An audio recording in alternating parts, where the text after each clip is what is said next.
Welcome to 805 Focus. I'm Dr. Cinder Sinclair with Nonprofit Connect, and we will be bringing you the latest on your favorite nonprofits. So get ready to be inspired. Our special guest today is Petra Beumer, and Petra is with the Mindful Eating Institute.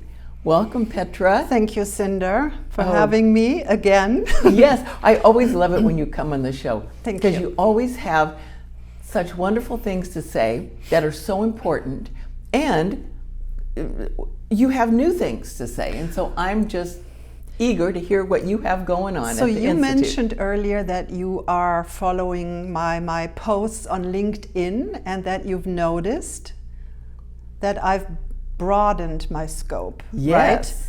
right? And Mindful Eating Institute, I founded it 7 years ago to help people with emotional eating issues. And I'm still addressing those issues as a counselor with a master's degree in psychology. And over the years, Cinder, I have noticed that clients who come to me for weight issues need so much more than dietary recommendations. Diets don't work long-term, period. I taught dieting and weight loss classes at Sansom for 4 years. Yes. And I realized that restrictions and rules don't work for somebody who's an emotional eater. And so I weave into my work self-compassion research, mindfulness meditation, cognitive restructuring. And what that is over time learning to replace the powerful ritual of eating instead of feeling. Wait, say that again. The ritual of eating Instead of feeling. So let's say you had a great dinner, you are satisfied, but your heart is still hungry. You are still looking for something to eat late at night, which is typical for many emotional eaters. They start self-soothing and self-regulating with food after a very busy, stressful day.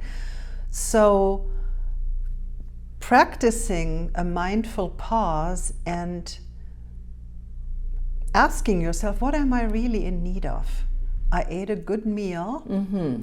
I'm not physically hungry. So what is the core need? What is the underlying need?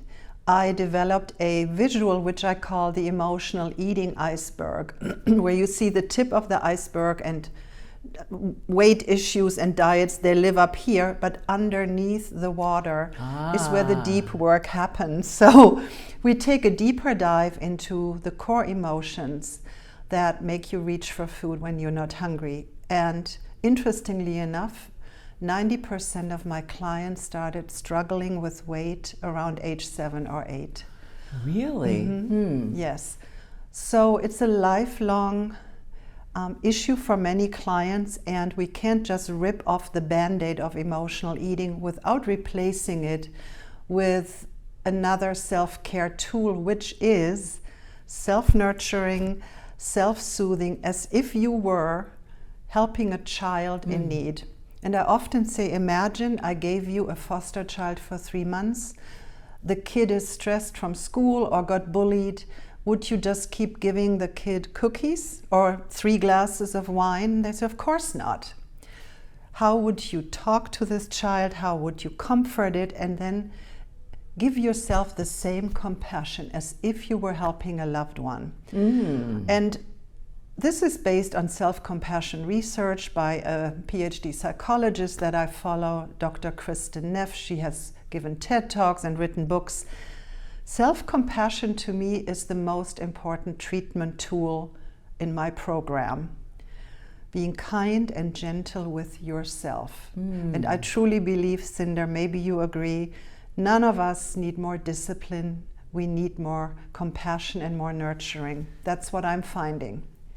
Wow, you are really getting to the bottom Yes. of that iceberg, I guess. Yes. So it's a deeper dive and it takes some courage. However, one of my strengths is I can make people feel safe. Oh. So we take that deeper dive very gently and safely, and we explore with gentle curiosity who's running the show here? The 7-year-old, yes, maybe. The of course, 7-year-old. of course. And if the 7-year-old doesn't need any food, how can we help the child? Mm-hmm. So of course it's a metaphor. There is no child living in here. It's part of our psyche that I learned later in life. I brought her in closer. I had a great mentor. She worked with me for 7 years, and she was taught by her mentor how to bring the inner child closer and integrate it. And I recently gave a talk at a Rotary Club in Ventura, and after my talk, a gentleman approached me and said, "Petra, do you do sports psychology?" I said, "Well, tell me more." And he said, "You know, on the golf course, I'm afraid to hit the driver." Now, I'm not a golfer. I thought he's hitting the golf cart driver. No, of course, of course. I understood instinctively or intuitively that the fear of hitting the driver is deeply connected to anxiety inside of him for other reasons. So he's now my client, and I have to say, he was so ready to bring his little boy closer. He was raised with very intensive messages, not just boys don't cry, but work hard, work harder, and if it hurts, I don't care, you keep going. And many, many men, even female clients, are up against that old programming of push through pain no matter what. Yeah.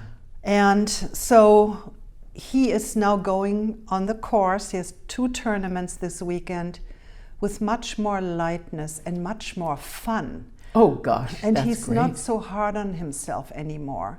And I said to him on the Zoom call the other day, I said, you know, when people ask me what I do, I say, I make grown men cry. And he said, you're not kidding.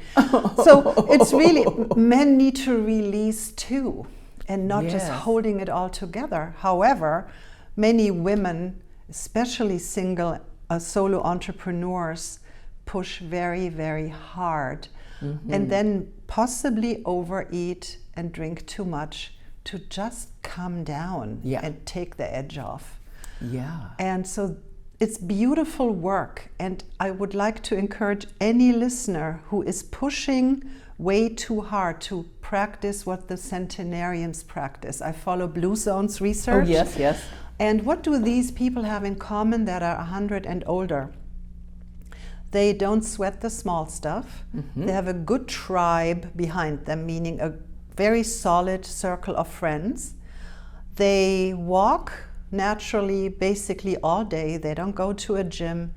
And one of the most important things is they know how to downshift and down-regulate. And that is key, and it's a skill that we can learn. And some cultures do it more naturally, like the Italians. Germans, interestingly enough, where I was born and raised, we push very hard, but we celebrate and cherish and defend our free time and our vacation. Oh. And I'm like that. I'm a recovered type A, and I know when I've done enough, and you feel it in your body. When do you know you've maxed out? When do you know it's time to say, you know, enough already, I've done enough for today? So some single mothers who are listening right now may think, well, that's easy for you to say, Petra. So self-care, I feel, is not just getting our hair done or our nails done. It is also saying no to demands and saying yes to yourself. It sounds a little bit watered down, but what it really means is having the courage to speak your truth and say, you know, I would love to come, but I'm running out of steam. I was signed up for a lecture at UCSB on Monday. By 4 o'clock, I was so fatigued, I thought, I'm not going. And wrote the ticket people, you know, give my ticket to somebody else. And I was on my couch, just relaxed, like, thank God I didn't go. So honoring our energy levels is more important than time management, I feel. Yeah.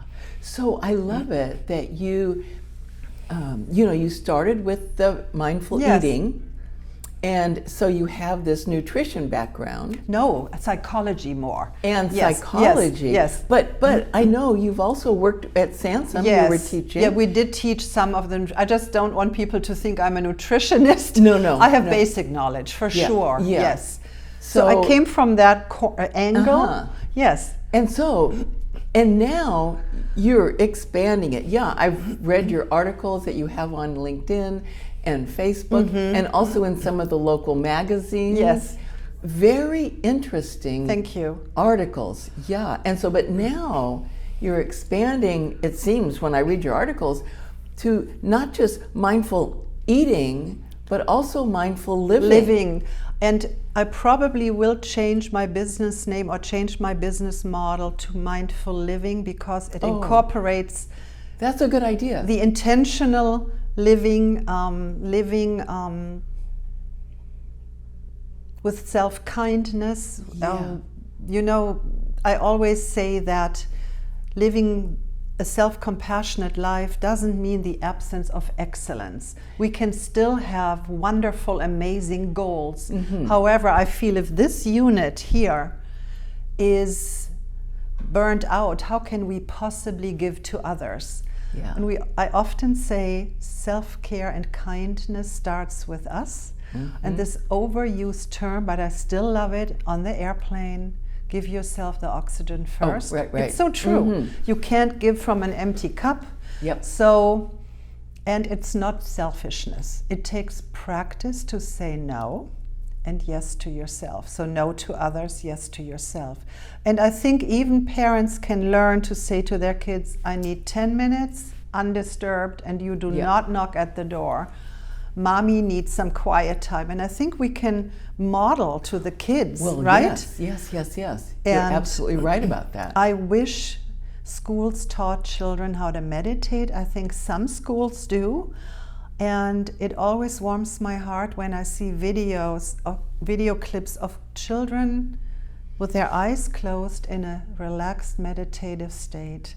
Beautiful. So I meditate with all my clients in the beginning of each session, and they get little assignments of practicing this. And I'm working with a client this afternoon, and she said 3 out of 3, so 3 nights in a row, because she doesn't sleep very well. Oh.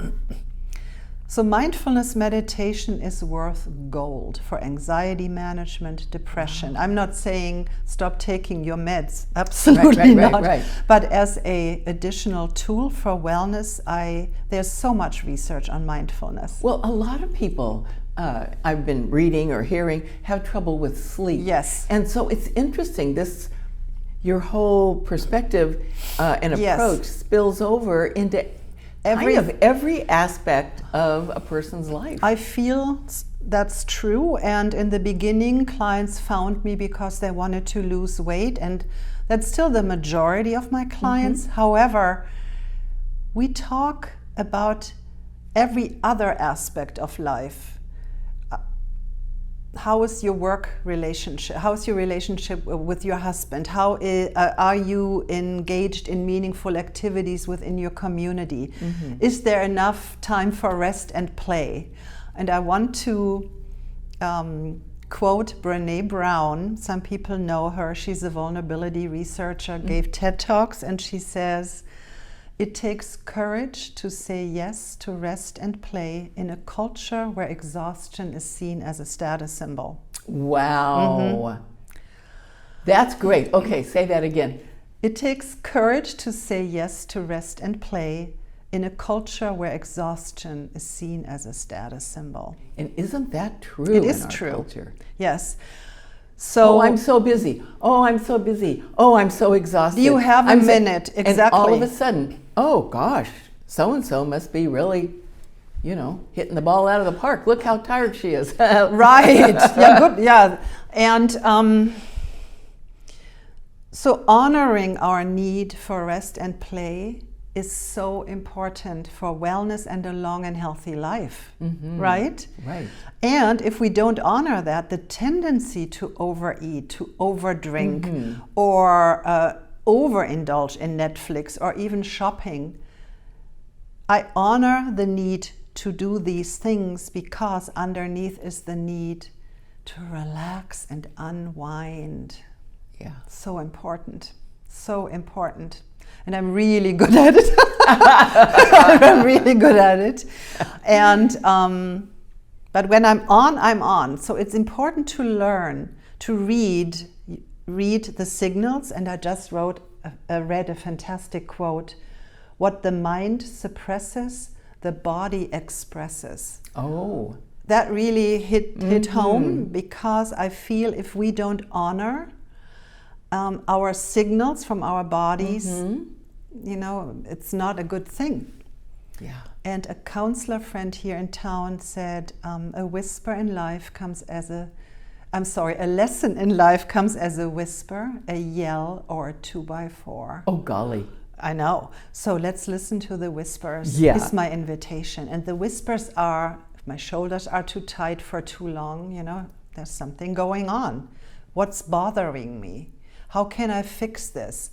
What's really scratching this inside? Sometimes we don't know why we're agitated until we sit with it as if we were sitting with a child. Say, honey, you seem upset.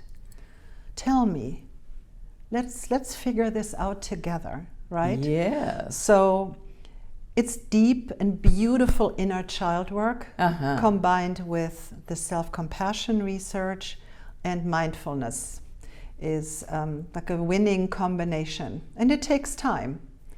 Yeah. You know, healing is not linear. There's no quick fix. If we have been taught certain things and certain belief systems have been running for 30, 40 or more years, it takes a little while. Boy, isn't that the case?